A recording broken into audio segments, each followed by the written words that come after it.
सिंह धामी से खास बातचीत की। –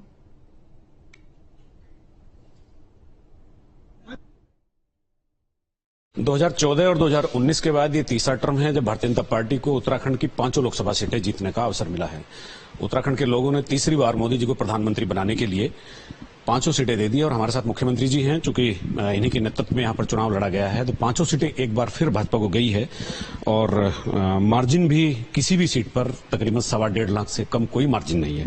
मुख्यमंत्री जी, एक तो बहुत शुभकामनाएं, उत्तराखंड की 5 लोकसभा सीटें, फिर आपने पहले ही कहा था 5 कमल मोदी जी की झोली में डालने हैं। जी, बहुत धन्यवाद आपका। और मैं सबसे पहले तो देवभूमि उत्तराखंड की देवतुल्य जनता को नमन करता हूं, उनका धन्यवाद करता हूं, आभार व्यक्त करता हूं कि उन्होंने हमारे आदरणीय प्रधानमंत्री मोदी जी को तीसरी बार प्रधानमंत्री बनाने के लिए उत्तराखंड की 5 सीटें भारतीय जनता पार्टी को दी हैं। और 2022 के चुनाव में भी उत्तराखंड की जनता ने एक मिथक तोड़ा, एक परिपाटी बदली और पहली बार किसी भी राजनीतिक दल को दूसरी बार लगातार सरकार में आने का अवसर दिया और अब लोकसभा में 5 की 5 सीटें बड़े अंतर से, और ऐतिहासिक जीत जो हम पहले से कह रहे थे, ऐतिहासिक जीत हुई है।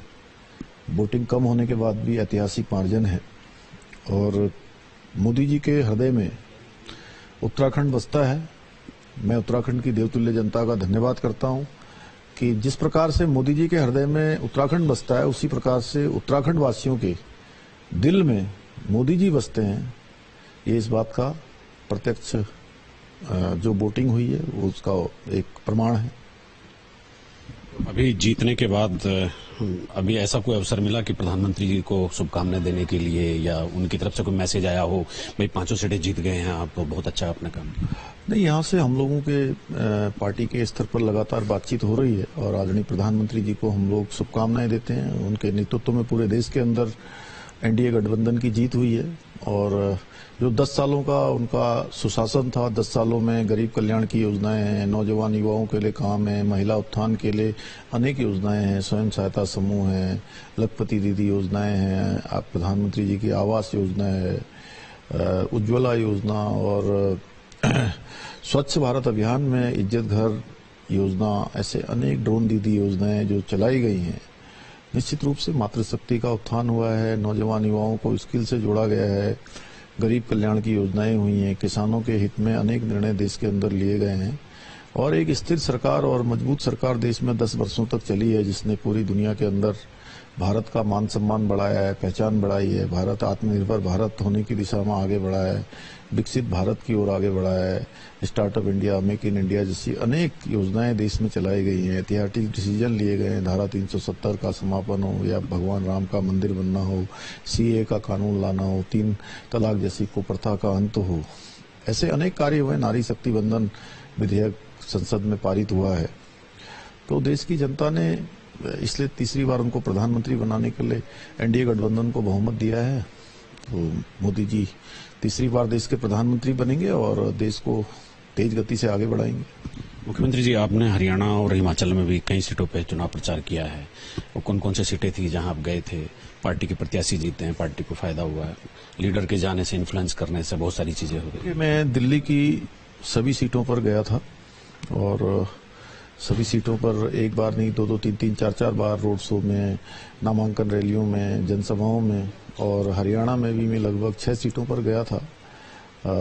गुरुग्राम सीट पर मैं गया था, उसके बाद फरीदाबाद में गया था और कैथल कुरुक्षेत्र की सीट पर गया था, पानीपत की सीट पर गया था और रोहतक भी गया था मैं। तो इनमें से अधिकांश सीटें भारतीय जनता पार्टी जीत गई है। हिमाचल में भी प्रचार में गया था, वहां की सभी सीटें जीती हैं।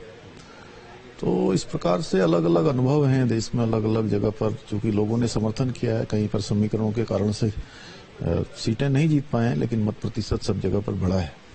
अभी जो अगली तीसरी सरकार है, चूंकि आप अपने अनुभव से थोड़ा सा बताइए कि चूंकि नंबर गेम उस तरह का नहीं आया है, तो इस बार किस तरह की सरकार रहने वाली है? चूंकि प्राइम मिनिस्टर के खुद के बहुत बड़े राष्ट्रीय लेवल के एजेंडे हैं उनके साथ कुछ और सहयोगी भी जुड़ने की संभावना व्यक्त की जा रही है, कुछ और सहयोगी भी ऐड ऑन हो सकते।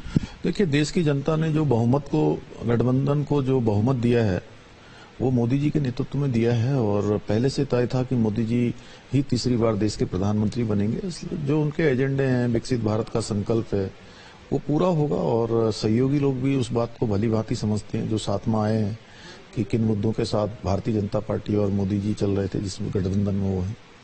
अभी जब तीसरी बार मोदी जी शपथ ले लेंगे तो अपने स्टेट के लिए कुछ आपके मन में है कि किन किन चीजों पे प्रधानमंत्री जी से बातचीत करनी है? वैसे तो नेशनल प्रोजेक्ट हमारे यहाँ बहुत सारे चल रहे हैं।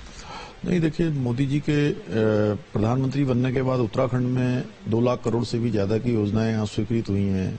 हमारे यहाँ पर दोनों तरफ, चाहे केदारखंड हो, मानसखंड हो, तेजी से विकास की ओर बढ़ा है।